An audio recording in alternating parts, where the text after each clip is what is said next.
안녕하세요. 여러분들의 행복을 응원하는 스타북스 별책입니다. 날마다 더 좋은 삶을 만들고자 오늘도 좋은 책을 소개해드리고자 합니다. 오늘 만나는 책은 인생에서 가장 중요한 것만 남기는 힘, 신경 끄기의 기술입니다. 저자는 마크 맨슨, 옮긴이는 한재호, 출판사는 갤리온입니다. 가장 중요한 것만 남기고 모두 지워버려라. 대부분의 사람이 자기가 뭘 하고 싶은지 전혀 모른 채로 인생을 살아갑니다. 심지어 학업을 마친 뒤에도, 직장을 잡은 뒤에도, 돈을 벌게 된 뒤에도 그렇습니다. 25세까지 난 장래 희망을 옷보다도 자주 갈아입었습니다. 심지어 사업을 시작한 뒤에도 나는 인생을 살아가며 하고 싶은 게 무엇인지 정확히 알지 못했습니다. 아마 당신도 나처럼 뭘 하고 싶은지 전혀 감을 잡지 못하고 있을 거라 생각합니다. 거의 모든 사람이 이런 일로 몸부림을 칩니다. 난 뭘 하며 살아가고 싶은 거지? 내가 열정을 가지고 있는 게 뭘까?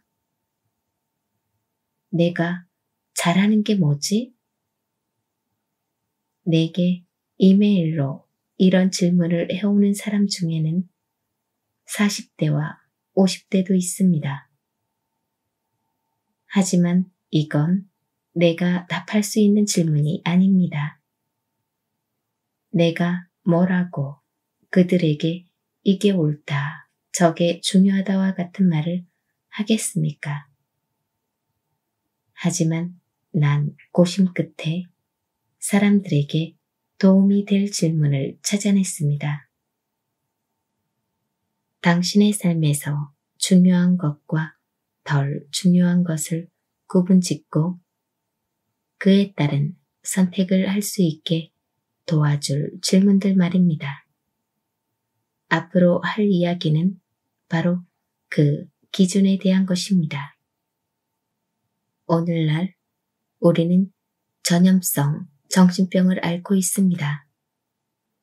한 번 걸리면 삶이 엉망진창이 되고 맙니다. 이 병에 걸리면 사람은 누구나 실수를 하고 조금 실패해도 괜찮다는 사실을 절대 깨닫지 못합니다. 한 번 넘어지면 일어나지 못할 거라고 믿고 맙니다. 무슨 헛소리인가 싶겠지만 단언컨대 이것은 생사가 걸린 중요한 문제입니다. 지난주에 사는 게 괴롭다는 한 남성이 내게 이메일을 보내왔습니다. 그는 싫어하는 일을 하며 하루하루를 버티고 있으며 한때 좋아했던 친구들과도 단절된 상태였습니다. 그는 우울하다고 말했고 자신을 잃어버린 것 같다고 했습니다. 자신의 인생이 싫다고 말했습니다. 하지만 그는 직업 덕에 누리는 생활 방식에 익숙해져 직장을 그만두는 건 불가능하다고 덧붙였습니다. 그는 자기가 어떻게 해야 하냐고 물었습니다. 내 경험에 따르면 소위 인생의 목적 때문에 고민하는 사람들은 항상 자기가 뭘 해야 할지 모르겠다고 불평합니다. 하지만 진짜 문제는 뭘 해야 할지 모르는 게 아닙니다. 문제는 그들이 뭘 포기해야 하는지 모른다는 겁니다. 최대 2조 달러에 달하는 채권 펀드 회사의 CEO인 엘 에리언의 우선순위는 1년에 1억 달러를 버는 것이었습니다. 그가 제일 중요하게 여기는 건 CEO라는 지위, 전용 헬리콥터와 호화 리무진, 그리고 그가 갈 때마다 그의 대차대조표를 대령하는 은행원이었습니다. 이런 것들을 얻기 위해 그는 딸과 함께하는 시간을 포기했습니다. 어느 날 정반대의 선택을 하기 전까지는 말입니다. 그는 딸과 더 많은 시간을 보내기 위해 돌연 CEO 자리에서 물러났습니다. 어느 날 아이가 적어놓은 인생의 중요한 순간 22개 목록을 보게 되었기 때문입니다. 생일 파티, 학교 공연, 졸업식 등 크레용으로 휘갈긴 목록 속의 모든 순간에 그는 없었습니다. 그 다음 날 그는 헤지펀드 일을 그만두기로 했습니다. 무언가를 얻기 위해서는 무언가를 포기해야 하는 법이니까요. 경제학의 기본 개념 중에 기회비용이라는 게 있습니다. 기회비용은 본질적으로 당신이 하는 모든 일은 그게 무엇이든 간에 간접적으로라도 비용이 든다는 걸 의미합니다. 우리는 특별한 일을 해서 부자가 된 사람들을 찬양합니다. 하지만 이런 특별한 일은 보통 극도로 높은 기회비용을 요구하는 법입니다. 빌 게이츠는 일주일에 5일을 사무실에서 자며 30대의 대부분을 보냈으며 스티브 잡스는 큰딸을 제대로 돌보지 못했습니다. 브래드 피트는 플래시 세례를 받지 않고서는 집을 나설 수 없었고 유명세로 인한 사회적 고립 때문에 우울증을 겪기도 했습니다. 요점은 정말 대단한 일에는 겉으로 드러나든 아니든 희생이 따를 수밖에 없다는 것입니다. 딸의 생일을 연속적으로 놓치는 것처럼 말입니다. 모든 걸 가지려는 사람, 즉 인생의 버킷리스트를 모두 채우려 하는 사람은 아무것도 잃지 않는 인생을 살려고 하는 것과 같습니다. 어떤 부족함도 용납하지 못하는 태도, 모든 걸 가져야 한다는 믿음이 인생을 지옥의 무한궤도에 빠지게 만듭니다. 우리에게 필요한 것은 신경 끄기의 기술입니다. 이 기술은 삶의 방향을 재조정하고 중요한 것과 그렇지 않은 것을 구분하게 해주는 단순한 방법입니다. 이 능력을 발달시키면 이른바 실용적 깨달음이라는 것을 얻을 수 있습니다. 영원한 행복이라느니 모든 시련의 끝이라느니 하는 약장수가 하는 말이 아닙니다. 실용적 깨달음이란 삶이 늘 어느 정도 고통스럽다는 사실을 순순히 인정하는 것을 뜻합니다.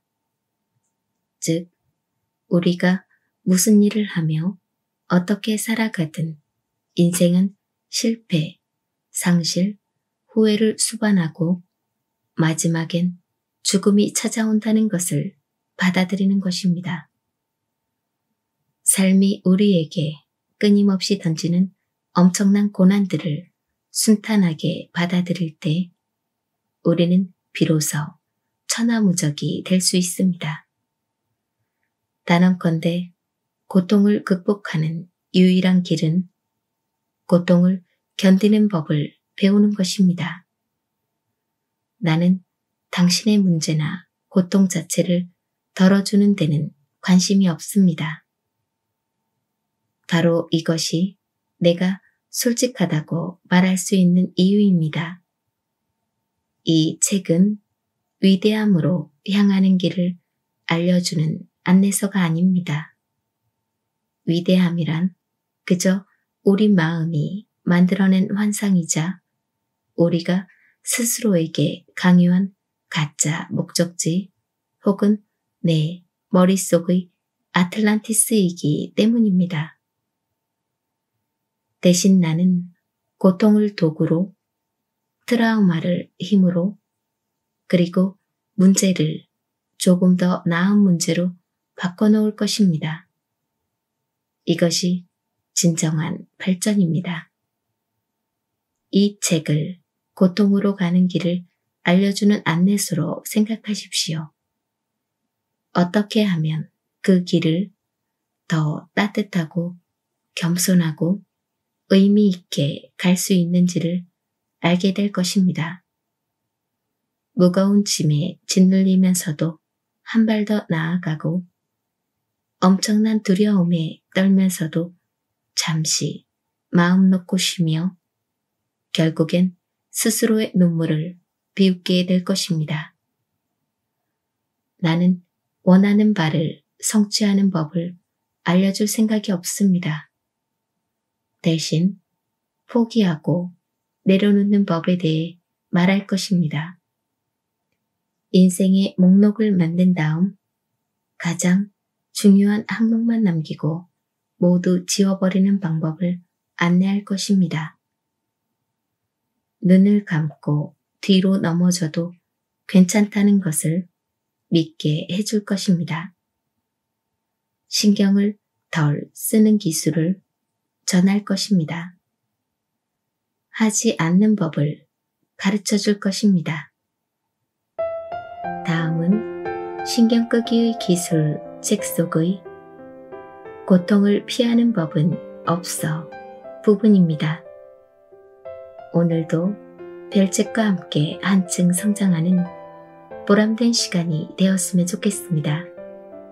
여러분들의 구독과 좋아요, 알림 설정은 별책의 힘이 됩니다. 우리의 성장을 위한 책 읽기를 시작합니다. 고통을 피하는 법은 없어. 자기 파괴적 이상에 일생을 바친 사람들. 제2차 세계대전은 인류 역사상 가장 참혹한 결말을 낳았다. 1945년 8월 미국이 투하한 원자폭탄이 히로시마와 나가사키에 떨어졌고 일본은 항복했다. 1944년 말 전쟁은 일본에게 불리하게 전개되고 있었다. 일본의 경제가 휘청거렸으며 아시아의 절반에 군대를 파견하는 무리수를 둔 상황에서 태평양 전역에 걸친 점령지가 미군 앞에 도미노처럼 무너지고 있었다. 패배는 불을 보듯 뻔했다. 그해 12월 일본군 소위 오노다 히로가 필리핀의 작은 섬 루방에 파견됐다. 그의 임무는 미군의 진격을 최대한 지연시키며 끝까지 맞서 싸우고 절대 항복하지 않는 것이었다. 사실상 자살 임무라는 걸 지휘관과 오노다 모두 인지하고 있었다. 1945년 2월 미군이 압도적인 군사력으로 루방을 점령했다. 며칠 만에 일본군 대부분이 전사하거나 투항했다. 그러나 오노다와 그의 부하는 가까스로 밀림으로 숨어들어 미군과 원주민을 상대로 유격전을 펼쳤다. 보급로를 공격하고 길 잃은 군인을 쏘며 수단과 방법을 가리지 않고 미군을 방해했다. 같은 해 8월 미국이 원자폭탄을 투하했다. 하지만 여전히 태평양 섬 곳곳에 일본군 수천 명이 오노다처럼 전쟁이 끝났다는 사실을 모른 채 밀림에 숨어 있었다. 그들은 전시와 마찬가지로 전투와 약탈을 계속했다. 전후 동아시아를 재건하는데 이들이 큰 걸림돌이었기 때문에 각국 정부는 조치를 취하기로 합의했다. 미군은 전쟁은 끝났으니 모두 집으로 돌아가라는 전단을 태평양 전역에 살포했다. 오노다와 부하들도 전단을 발견해 읽었다. 하지만 다른 패잔병들과 달리 오노다는 이것을 미군이 유격대를 유인하기 위해 꾸민 계략이라고 판단했다. 그는 전단을 불태운 뒤 부하들과 함께 유격전을 계속했다. 그렇게 5년이 지났다. 전단 살포는 중단됐고 미군의 대부분은 이미 본국으로 돌아간 지 오래였다. 루방 원주민은 농업과 어업을 하는 일상으로 돌아가고자 했다. 하지만 오노다와 부하들은 여전히 농부를 총으로 쏘고 농작물에 불을 지르고 가축을 훔치고 깊은 숲속을 거니는 원주민을 살해했다. 필리핀 정부는 새 전단을 만들어 밀림 전역에 뿌렸다. 전쟁은 끝났다. 일본이 졌다. 나와라. 그러나 이 역시 소용없었다. 일본 정부는 태평양에 남아있는 마지막 패잔병들을 끌어내기 위해 최후의 시도를 했다. 이번에는 가족의 편지와 사진, 그리고 일왕의 친서를 공중 살포했다. 이번에도 오노다는 그 정보를 사실로 받아들이지 않았다. 다시 한번 이것은 미군의 계략이라고 믿었다. 그리고 또다시 부하들과 함께 전투를 계속했다. 몇 년이 더 지났다. 이들의 테러에 진저리가 난 필리핀 원주민들은 마침내 자체적으로 무장한 뒤 대응에 나섰다. 1959년 무렵엔 이미 오노다의 부하 중 한 명이 원주민에게 투항하고 한 명이 살해된 상태였다. 그로부터 10여 년 뒤 마지막 부하 고즈카가 논에 불을 지르던 중 지역 경찰과의 교전 끝에 사망했다. 제2차 세계대전이 끝난 지 25년이 지났음에도 원주민과의 전쟁을 벌이고 있었던 것이다. 루방의 밀림에서 반평생을 넘게 보낸 오노다는 이제 혼자였다. 1972년 고즈카의 사망 소식이 일본에 알려지며 논란이 일었다. 일본인들은 제2차 세계대전에 참전했던 일본군이 이미 수년 전에 남김없이 귀환했다고 알고 있었다. 일본 언론은 고즈카가 1972년까지 생존해 있었다면 제2차 세계대전의 마지막 일본인 패잔병으로 알려진 오노다 또한 아직 살아있을지 모른다고 생각했다. 그 해에 일본과 필리핀 정부는 이 수수께끼 같은 소위를 찾기 위해 수색대를 파견했다. 이제는 신화인지 영웅인지 유령인지 모를 한 인물을 찾기 위해서. 그러나 수색대는 아무것도 발견하지 못했다. 몇 달이 지나자 그의 이야기는 일본에서 전설이 됐다. 사실로 믿기에는 지나치게 터무니없는 전쟁 영웅 이야기 말이다. 많은 이가 그를 미화했고 어떤 이는 비판했다. 누군가는 과거의 일본을 그리워하는 자들이 꾸며낸 이야기라고 했다. 그때쯤 모험가이자 히피인 스즈키 노리오라는 청년이 오노다의 이야기를 처음 들었다. 학교를 그만둔 뒤 4년 동안 아시아, 중동, 아프리카를 누비고 공원 벤치, 모르는 사람의 차, 감방, 별빛 아래에서 잠을 자고 히치하이크를 하며 농장에서 일을 돕고 헌혈을 하는 등의 방법으로 숙식을 해결하는 남자였다. 스즈키는 자유로운 영혼을 가진 괴짜였다. 1972년 스즈키는 또 다른 모험을 원했다. 여행을 마치고 일본으로 돌아와 마주한 엄격한 문화 규범과 사회 계층에 숨이 막혔다. 학교가 싫었다. 직장 생활을 견딜 수 없었다.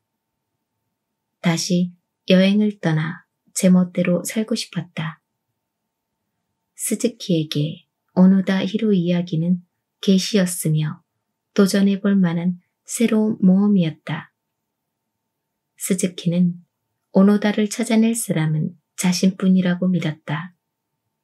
그리고 정말로 찾아냈다. 일본과 필리핀, 미국 정부가 지휘한 수색대도 못 찾았고 지역 경찰이 30년 동안 밀림을 뒤졌지만 허사였으며 전단지를 그렇게 뿌려댔음에도 찾을 수 없었던 바로 그 오노다를 찾은 것이다. 대학을 중퇴한 이 게으름뱅이 히피가 말이다. 정찰과 전술이라고는 아무것도 모르는 스즈키는 맨몸으로 루방에 가서 혼자 정글을 헤집고 다녔다. 그의 전략은 오노다의 이름을 크게 부르며 일왕이 당신을 걱정하고 있다고 외치는 것이었다. 그리고 나흘 만에 오노다를 찾아냈다. 1년 넘게 혼자 지냈던 오노다는 스즈키를 통해 바깥 세상에서 어떤 일이 일어났는지 간절히 듣고 싶었다. 둘은 일종의 동료애를 느꼈다. 스즈키는 오노다에게 여기에 남아 계속 전쟁을 벌이는 이유를 물었다. 오노다의 답은 간단했다. 절대 항복하지 말라는 명령을 받았기 때문이다. 그는 30년 동안 그저 명령을 따른 것이었다. 그는 스즈키에게 자신을 찾아온 이유가 뭐냐고 물었다. 스즈키는 3가지를 찾아 일본을 떠났다고 말했다. 오노다 소위 판다, 서린을 순서대로 찾기로 했습니다. 두 남자에게는 묘한 공통점이 있었다. 마치 돈키호테와 산초가 환생한 것 같았다. 필리핀 밀림의 축축한 은신처에서 단결한 이들은 가진 것도 이루어낸 것도 없는 혈혈단신의 몸으로 자신이 영웅이라고 상상하고 있었다. 오노다는 이미 인생 대부분을 환상 속의 전쟁에 바친 뒤였고 스즈키도 비슷한 운명이었다. 스즈키는 오노다와 판다를 찾은 뒤 히말라야에서 혼자 서린을 찾던 도중 사망했다. 그들은 순수한 의도로 허황된 영광을 쫓았다. 인간은 쓸모없거나 파괴적으로 보이는 이상에 인생을 송두리째 바치기도 한다. 얼핏 이런 이상은 말이 안 되는 것처럼 보인다. 오노다는 30년 동안 곤충과 설치류를 잡아먹고 흙바닥에서 잠을 자며 민간인을 살해했는데 그런 그가 어떻게 행복할 수 있었겠는가? 또한 스즈키는 왜 동료도 없이 상상 속의 서린을 찾아내겠다는 일념으로 죽음을 자초했는가? 하지만 오노다는 아무것도 후회하지 않는다고 말했다. 그는 자신의 선택과 로방에서 보낸 시간들을 자랑스러워했다. 존재하지도 않는 제국을 위해 인생의 대부분을 바친 것을 명예로 여긴다고 했다. 살아 있었더라면 스즈키도 비슷한 말을 했을 것이다. 자신이 하고자 한 일을 그대로 했고 아무것도 후회하지 않는다고 말이다. 고통이 불가피하다면, 살아가면서 문제를 피할 수 없다면 우리가 던져야 하는 질문은 고통을 어떻게 멈출 것인가가 아니라 나는 왜 고통받고 있는가? 즉, 무엇 때문에 고통받는가다. 이들은 자신이 받을 고통을 선택했다. 오노다 히로는 사라진 제국을 위해 충성을 바치며 고통받고자 했다. 스즈키는 비록 경솔하긴 했지만 모험을 하며 고통을 자처했다. 두 남자 모두에게 자신이 선택한 고통은 의미가 있었다. 그들은 고통을 통해 위대한 이상을 실현했고 의미가 있었기에 고통을 견딜 수 있었다. 아니, 심지어 즐길 수 있었다. 오노다 히로는 일본으로 귀국한 뒤 유명 인사가 됐다. 토크쇼와 라디오 방송을 바삐 오갔고 정치인들이 앞다퉈 손을 내밀었다. 책을 펴냈고 심지어 정부로부터 거액을 받았다. 하지만 일본으로 돌아와 목격한 광경에 오노다는 경악했다. 자신의 세대가 보고 자란 명예와 희생이라는 전통은 온데간데 없는 얄팍한 소비주의와 자본주의 문화에 충격을 받은 것이다. 오노다는 갑작스레 얻은 유명세를 활용해 옛 일본의 가치를 수호하려 했지만 그건 새로운 사회에 대한 감을 잡지 못한 행동이었다. 사람들은 오노다를 진지한 사상가가 아닌 전시품으로 취급했다. 마치 박물관의 유물처럼 모두가 신기해하는 타임캡슐에서 튀어나온 일본인이었다. 이 무슨 운명의 장난일까?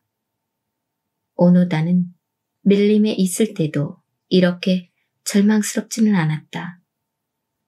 그때는 적어도 삶을 지탱해주는 뭔가가 있었고 삶에 의미가 있었다. 그래서 고통을 견딜 수 있었으며 심지어 고통에도 일말의 가치가 있었다. 하지만 귀환에서 그가 마주한 일본은 서양 옷을 입은 히피와 문란한 젊은이들로 가득한 얼빠진 나라였다. 이 시점에서 오노다는 피할 수 없는 진실을 맞닥뜨렸다. 자신의 싸움은 아무 의미도 없었다. 그가 살았고 몸 바쳤던 일본은 더는 존재하지 않는다. 그리고 이 깨달음의 고통은 어떤 총알과도 비교할 수 없는 방식으로 오노다를 꿰뚫었다. 루방에서 겪은 고통이 아무 의미 없다면 거기서 보낸 30년 동안 의미 없는 시간이 되기 때문이었다. 1980년 오노다는 결국 짐을 꾸려 브라질로 이주해 그곳에서 여생을 마쳤다. 외제차를 갖지 못해서 불행하다는 착각. 자신을 있는 그대로 바라보는 건 쉬운 일이 아니다. 자신을 있는 그대로 바라보려면 곤란한 질문을 자신에게 해야 한다. 내 경험에 의하면 마음을 불편하게 하는 답일수록 참일 가능성이 크다. 당신을 괴롭히는 것을 잠시 떠올려보라. 그리고 그게 왜 당신을 괴롭히는지 자문해보라. 아마도 실패가 관련돼 있을 것이다. 그렇다면 그 실패를 당신이 왜 실패로 여기고 있는지 생각해보라. 실패가 사실은 실패가 아니라면, 당신이 잘못 생각해온 거라면, 최근에 있었던 일을 예로 들겠다. 문자를 해도 이메일을 보내도 형이 답을 안 하니 괴롭네. 왜? 형이 나한테 눈곱만큼도 신경을 안 쓴다는 뜻이니까. 왜 그렇게 생각해? 형이 나와의 관계를 중요하게 생각한다면 10초는 시간을 내서 답장을 할 테니까. 왜 형과 소원한 걸 실패라고 생각해? 우린 형제니까. 형제는 관계가 좋아야 하니까. 내 판단에는 두 가지 요소가 작용하고 있다. 하나는 내가 소중히 여기는 가치, 다른 하나는 그 가치를 향해 나아가기 위해 내가 사용하는 기준이다. 예컨대 내 가치는 형제가 서로 좋은 관계를 유지해야 한다는 것이고, 기준은 전화나 이메일로 자주 연락한다는 것이다. 나는 이 기준을 통해 내가 형제로서 성공했는지를 판단한다. 이 기준을 고수하는 나는 스스로를 실패자로 느끼고 가끔은 그 때문에 토요일 아침을 망치곤 한다. 이 과정을 더 깊이 파고들 수도 있다. 왜 형제는 좋은 관계를 유지해야 하지? 가족이니까. 그리고 가족은 친해야 하니까. 왜 그렇게 생각해? 가족은 세상 그 누구보다 중요해야 하니까. 왜 그렇게 생각해? 가족과 가까운 게 정상이고 건전한 건데 난 그렇지 못하니까. 난 형과 좋은 관계를 유지해야 한다는 근본 가치를 확신하고 있지만 기준 때문에 고심하고 있다. 이 기준을 친해야 한다는 말로 바꿔도 보았지만 달라지는 건 없다. 여전히 형제 관계를 연락 빈도로 평가하고 이 기준에 따라 나를 주변 사람과 비교하고 있다. 남들은 가족과 친한 관계를 유지하는데 난 그렇지 못하다. 그러니까 난 틀림없이 뭔가 잘못됐다. 하지만 내가 형편없는 기준을 고집하고 있는 거라면, 더 나은 기준이 있는데 내가 미처 생각지 못한 거라면, 어쩌면 좋은 관계가 꼭 친한 관계를 의미하는 건 아닌지도 모른다. 서로 존중하거나 신뢰하는 거로 충분할 수 있다.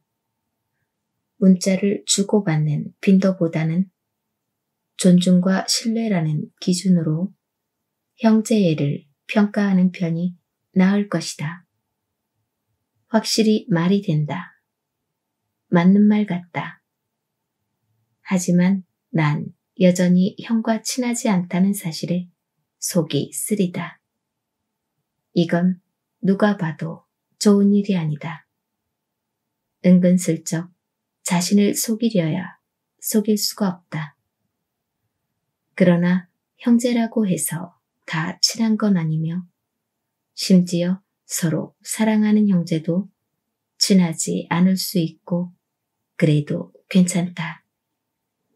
처음엔 받아들이기 힘들겠지만 그래도 괜찮다. 당신이 처한 상황에 관한 객관적 사실보다 당신이 그 상황을 어떻게 바라보고 어떤 가치와 기준으로 평가하느냐가 더 중요하다. 문제가 생기는 건 필연적이겠지만 문제의 의미는 필연적이지 않다. 문제의 의미는 우리가 어떤 사고방식과 평가 기준을 선택하느냐에 따라 달라진다. 이처럼 문제가 되는 건 우리가 자기 자신을 제대로 알고 있지 못하다는 점이다. 때로는 스스로의 감정이 어떤지조차도 잘 모른다. 아내와 나는 때로 이런 식의 입씨름을 하곤 했는데 당시에는 내 감정이 어떤지 나 역시 몰랐기 때문이다. 아내, 왜 그래? 나, 뭐가? 아무 일 없는데? 아내, 아니, 뭔가 있어. 말해봐. 나, 진짜요. 아무 일 없어. 아내, 정말이야? 낯빛이 안 좋은데? 나, 그래? 아니야. 진짜 괜찮아. 30분 뒤. 나, 생각할수록 열받네. 그 자식은 항상 날 무시한다니까? 자기를 인식하는 일은 양파와 닮아 있다. 여러 층으로 이루어져 있으며 그 층들을 벗길수록 생뚱맞게 눈물 나는 일이 많아진다는 점에서다. 그런 일이 일어나는 건 내가 제대로 몰랐던 감정을 보게 되기 때문이다. 그래서 자기 인식의 첫 단계는 자기 감정을 이해하는 것이다. 난 이럴 때 행복해. 난 이럴 때 슬퍼. 난 이럴 때 희망을 느껴와 같은 종류의 인식 말이다. 하지만 안타깝게도 가장 기초적인 수준의 자기 인식에도 젬병인 사람이 대부분이다. 나도 그렇기 때문에 잘 안다. 이렇게 자신의 감정이 어떤 것인지 잘 인식하지 못하는 경우는 흔하다. 우리 모두가 이러한 감정적 맹점을 갖고 있다. 이는 보통 한 개인이 성장하는 과정에서 부적절한 것으로 여기게 된 감정과 관련이 있다. 우리 안의 맹점을 정확히 인식하고 그 감정을 제대로 표현하려면 몇 년 동안 각고의 노력을 기울여야 한다. 하지만 이것은 그만큼 노력할 가치가 있는 대단히 중요한 일이다. 자기인식, 양파의 두 번째 층은 우리가 어떤 감정을 왜 느끼는지를 묻는 능력이다. 감정의 이유를 찾는 이 질문은 몹시 어려우며 어쩌면 일관되고 정확한 답을 찾는데 몇 달 혹은 몇 년이 걸릴 수도 있다. 대부분의 사람이 이 질문을 처음 듣는 순간은 심리치료사를 만났을 때다. 그 전까지 우리는 왜 어떤 감정을 느끼는지 정확히 따져보지 않는다. 이 질문이 중요한 이유는 이를 통해 자신이 생각하는 성공과 실패가 무엇인지 분명히 알 수 있기 때문이다. 난 왜 화가 날까? 목표를 이루지 못해서일까? 난 왜 무기력한 기분이 들지? 스스로 능력이 부족하다고 생각하기 때문일까? 이 질문들은 어떤 감정이 우리를 위축시키는지 근본 원인을 이해하는 데 도움을 준다. 이론적으로는 원인을 이해하면 즉시 그걸 변화시키는 작업에 돌입할 수 있다. 하지만 자기인식 양파에는 더 깊은 층이 있다. 눈물로 가득한 이 세 번째 층은 바로 개인의 가치관이다. 나는 왜 이것을 성공 또는 실패로 간주할까? 난 자신을 어떻게 평가하고 있는 거지? 난 자신과 주변 사람을 어떤 기준으로 판단하고 있는 걸까? 세 번째 층은 끊임없이 질문하고 노력해야 간신히 닿을 수 있다. 하지만 가치관이 우리 문제의 본질을 규정하고 문제의 본질이 삶의 질을 규정하므로 이 단계가 가장 중요하다. 가치관은 인간의 존재와 행동의 밑바탕을 이룬다. 우리가 쓸모없는 것에 가치를 둔다면 가령 엉뚱한 것을 성공 또는 실패로 생각한다면 그 가치관에 기초한 모든 것이 엉망이 된다. 생각, 감정, 일상적인 느낌, 모든 것이 말이다. 어떤 상황에 관한 우리의 생각과 느낌은 궁극적으로 우리가 그것에 얼마나 가치를 두느냐에 좌우된다. 대부분의 사람이 왜 그런 가치관을 갖는가라는 질문에 정확히 답하기를 꺼린다. 그 결과 자신이 어디에 가치를 두는지를 깊이 이해하는데 실패한다. 이들은 입으로는 정직과 진정한 친구의 가치를 둔다고 떠들 테지만 돌아서면 자기 기분을 위해 다른 사람을 헐뜯을 것이다. 사람은 누구나 외로움을 느낀다. 그런데 왜 자기가 외로움을 느끼는지 자문할 때 이들은 다른 사람을 비난할 방법을 생각해낸다. 다른 사람들은 다 못됐다거나 자신을 이해하기에는 남들이 너무 멍청하다는 식으로 말이다. 그러면서 문제를 해결하기는커녕 점점 더 피하기에 이른다. 이들은 이런 방식을 자기 인식이라고 믿는다. 그러나 어디에 근본적인 가치를 두고 있는지 좀 더 깊이 들여다보면 이런 분석은 문제를 정확히 알아내는 것이 아니라 문제를 회피하는 것에 기초하고 있다는 걸 알게 될 것이다. 이들의 결정은 진정한 행복이 아니라 쾌락 추구에 기초할 뿐이다. 자기개발 도사들 또한 이러한 자기인식의 깊은 단계를 무시한다. 부자가 되고 싶어 안달이 난 사람들을 끌어모아 이렇게 하면 돈을 더 벌 수 있다며 별의별 방법을 제시하지만 가치관을 다루는 중요한 질문은 외면한다. 이를테면 우리는 애초에 왜 부자가 되고픈 욕구를 느낄까? 성공과 실패를 가늠하는 나름의 기준은 무엇일까? 벤틀리를 몰지 못한다는 사실이 아니라 어떤 특정한 가치가 우리가 불행을 느끼는 근본 원인은 아닐까? 같은 질문들 말이다.